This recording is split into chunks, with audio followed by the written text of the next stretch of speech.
reka nguhe ikaze nizera ko umeze neza cyane, nizera ko ibihe byawe bikomeje kugenda bimera neza. Impaka zakomeje kuzamuka nyuma y'uko perezida w'ishyirahamwe ry'umupira w'amaguru mu Rwanda, Rwanda Premier League ndetse na Ferwafa, nyuma y'uko bari batangaje ko hazatangwa ibikombe bibiri, ariko nyuma yaho bigasa nkaho ari ukwivuguruza. Nyuma y'impaka zari zimaze igihe kirekire hibazwa niba ikipe ya Al Hilal ariyo izahabwa igikombe kimwe cyangwa se ikipe ya PFC ariyo izahabwa igikombe kimwe ndetse ikambikwa imidari nk'ikipe yaje imbere y'amakipe yo mu Rwanda. Izo ni imwe muri deba zari zimaze igihe zibazwaho, gusa kuri iyi nshuro hari icyo umuyobozi w'ishyirahamwe mu Rwanda w'ishyirahamwe ry'umupira w'amaguru mu Rwanda, Shema Ngoga Fabrice cyangwa se umuyobozi wa Ferwafa, yamaze kuba atangaza kuri iyi verisiyo. Gusa kandi bisa nkaho hajemo kutuvuguruzanya, kuko hari indi verisiyo ya BK Pro League cyangwa se Rwanda Premier League nayo isobanura yuko hashobora kuzatangwa ibikombe bibiri. Byose turaza kubyumvira hamwe, gusa nanone ntabwo turi buze kuba twakwirengagiza andi makuru ari ku mihanda avuga yuko ile kipe ya PFC iramutse idahabwe iki gikombe yahita ishaka ubundi buryo bwo kuzasohoka mu mikino ya CAF Confederation Cup n'isohoke mu mikino ya CAF Champions League. Byose urabyumvira hamwe muri iki kiganiro. Nizera ko wamaze kuba wakora subscribe, ndetse niba ari n'ubwa mbere tubanye, ikore nonaha kugira ngo ujye uba mu ba mbere bakora cyangwa se amakuru yacu ageraho mu ba mbere, ndetse wibuke no kuba wakanda kunzogera muri rusange. Ngwaye ikaze hano kuri The Sport Move. Nizera ko ibihe byawe bikomeje kugenda bimera neza. Nyuma y'impaka cyangwa se debaze zimaze igihe zibazwa ikipe ya Al Hilal niba ariyo izatwara igikombe cya shampiyona ndetse igahabwa n'imidari, ndetse kandi hakibazwa niba ekipe ya PFC ariyo izatwara igikombe cya shampiyona ndetse nayo ikaba yakwambikwa imidari nk'ikipe yaje ku mwanya wa mbere mu makipe asanzwe akina mu Rwanda cyangwa se makipe ahagarariye u Rwanda muri shampiyona y'icyiciro cya mbere hano mu Rwanda. Deba yaragiye izamuka, gusa bigera naho bamwe mu banyamakuru bagenda bagatunga mikoro perezida w'ishyirahamwe ry'umupira w'amaguru kugira ngo nawe bamubaze uko abyumva, cyangwa se niba hari uburyo bashobora kuba barabitekerejeho, niba baramaze kuba babifataho umwanzuro, niba hazahabwa ikipe imwe igikombe cyangwa se niba hazatangwa ibikombe bibiri. Perezida Ngoga Shema Fabrice yari yatangaje yuko yatangaje ko hagomba gutangwa igikombe kimwe nk'uko bisanzwe bigenda mu mashampiyona agiye atandukanye, gusa ni igitekerezo kitumvikanye cyangwa se kitakiriwe rumwe bitewe n'ibyo abantu batekerezaga ku mpande zombi. Yabitangaje muri ubu buryo, ubundi tuze tuganira no ku bindi bigiye bitandukanye. So I think igikombe cya shampiyona ni igikombe kimwe n'utsinze shampiyona, ibyo turabyumvikanaho. Ariko mu byo twakoze bindi, twabwiye n'amakipe ya Sudan ni cash prize.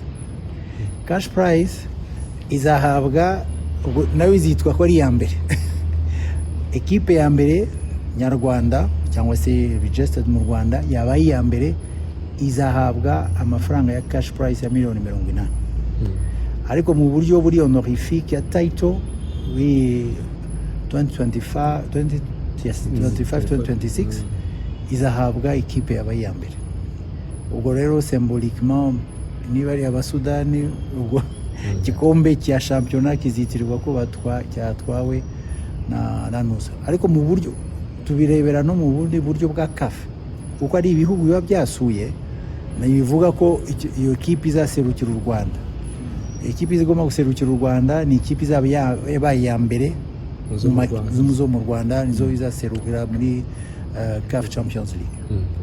Ubwo cyangwa nuko ngire mbyumva ariko kuko muri Rwanda Premier League cyangwa se uyu munsi ari BK Pro League, niyo babibona ukundi, ariko ndibaza ko ariko tubyumva twese, cyangwa nuko bizagenda. Murakoze cyane. Urabyumvira rero, amaze kuvuga ko hagomba gutangwa igikombe kimwe. Gusa nyuma y'ibi ngibi hahise hagenda hari andi makuru yahise azamuka avuga yuko nyuma y'uko perezida w'ishyirahamwe ry'umupira w'amaguru mu Rwanda Bwana Ngoga Shema Fabrice nyuma y'uko atangaje amagambo, hari indi verisiyo yahise igarurwa na Rwanda Premier League cyangwa se BK Pro League ku itariki 25 z'ukwezi kwa 10 mwaka ushize 2025, ubwo hari habaye press conference igaragaza cyangwa se yo kwakira aya makipe, banasobanura uburyo aya makipe azitwara muri shampiyona y'icyiciro cya mbere hano mu Rwanda. Ubwo bazabazaga ese niba ikipe imwe iramutse ije ku mwanya wa mbere w'amakipe yo mu Rwanda niba hazatangwa ibikombe bibiri cyangwa se hazatangwa igikombe kimwe. Bwana Yusufu Haji yahise atangaza yuko hagomba gutangwa ibikombe bibiri mu gihe ikipe yo muri Sudani yaba yaje ku mwanya wa mbere igahabwa igikombe nk'ikipe yitabiriye irushanwa ndetse ikaza ku mwanya wa mbere, ndetse hakanatangwa igikombe cy'ikipe yayoboye ayandi cyangwa se yayize ayandi yaje ku mwanya mwiza ugereranyije n'andi makipe asanzwe akina mu Rwanda. Ubwo ni APR nk'uko yabitangaje, ndetse binavuga yuko we nta kintu kigeze gihinduka umwanzuro bari bafashe cyangwa se uko babitekerezaga kiriya gihe, ari nako n'ubu ngubu bagira ibitekerezo ko hagomba gutangwa ibikombe bibiri nk'uko yari yabitangaje muri ubu buryo agira ati: iyo tujya gukora rwa rutonde rw'ikipe zacu dufite aho turuhera, ariko iya mbere yabo mugomba kwibaza ngo se izatwara igikombe? Yego, ariko tuzaba dufite bibiri. Nagira ngo mutaza kongera kukibaza icyo kibazo. Izatwara igikombe, izanagiserebura, ariko iyacu y'u Rwanda yakurikiye izo nibiramuka bibaye n'icyayo kizaba gihe nacyo izagiserebura nk'uko bisanzwe. Ubwo muzakora ibirori bibiri, muzaza muserebure kabiri nk'abanyamakuru, muvuge muti ikipe yatwaye igikombe, hanyuma muze kongera. Nyuma yo kumva impande zombi, ntekereza ko abenshi batangiye kugenda bibaza niba ari ukuvuguruzanya cyangwa se niba Perezida Shemangoga Fabrice ashobora kuba yabitangaje cyangwa se Ferwafa ishobora kuba yarigeze ifata umwanzuro ariko ntibimenyeshe BK Pro League cyangwa se Rwanda Premier League ntibabiganireho nka bamwe mu bareberera shampiyona y'icyiciro cya mbere hano mu Rwanda. Gusa hari andi makuru avuga yuko umwanzuro ufatika uraza gusohoka kuri uyu munsi wo kuwa kabiri, ndetse kandi ko ari umwanzuro utari buze kuba wajya kure n'ibyari byatangajwe na Bwana Yusufu Haji Mudaheranwa nk'uko yari yabitangaje, ndetse binavuga yuko hagomba gutangwa ibikombe bibiri. Gusa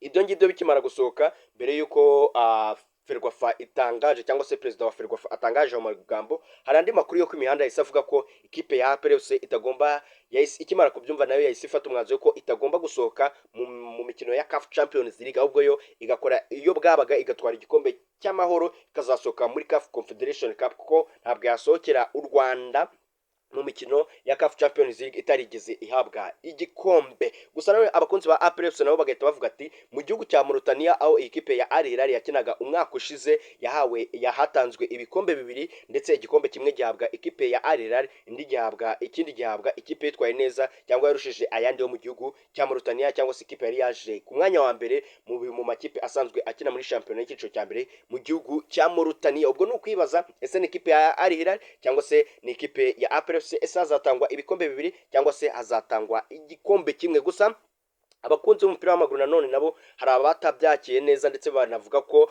ese ni gute Rwanda Premier League cyangwa se BK Pro League shampiyona y'u Rwanda yatangwamo igikombe kimwe kandi shampiyona yitwa iy'icyiciro cya mbere mu Rwanda atari yitwa Rwanda Premier League itari Sudan Rwanda Premier League. Ni ikintu gikomeje kugenda kibazwaho, gusa umwanzuro ufatika uraza gutangwa kuri uyu munsi wo kuwa kabiri, hareba ndetse hanashyirweho umucyo na BK Pro League cyangwa se Rwanda Premier League ibishyiraho umuco yemeze niba hazatangwa ibikombe bibiri cyangwa se niba ari igikombe kimwe. Mu gihe cyaba ari igikombe kimwe, niba nacyo kizahabwa ikipe ya APR cyangwa se kizahabwa ikipe ya Al Hilal. Byose no kubireba no kubihanga amaso tukabireba. Gusa reka nkubwire ko buri impinduka zose zizajya zica hano kuri The Sport Move ukajya uzimenya mu ba mbere. Icyo usabwa rero nta kintu kuba waramaze kuba wakora subscribe kugira ngo tujye dukomeza kugenda tubana neza 5 kuri 5, twizera ko n'ubutaha tuzahurira hano. Reka nkubwire ati bye bye, wakoze, Imana iguhe umugisha, ciao ciao.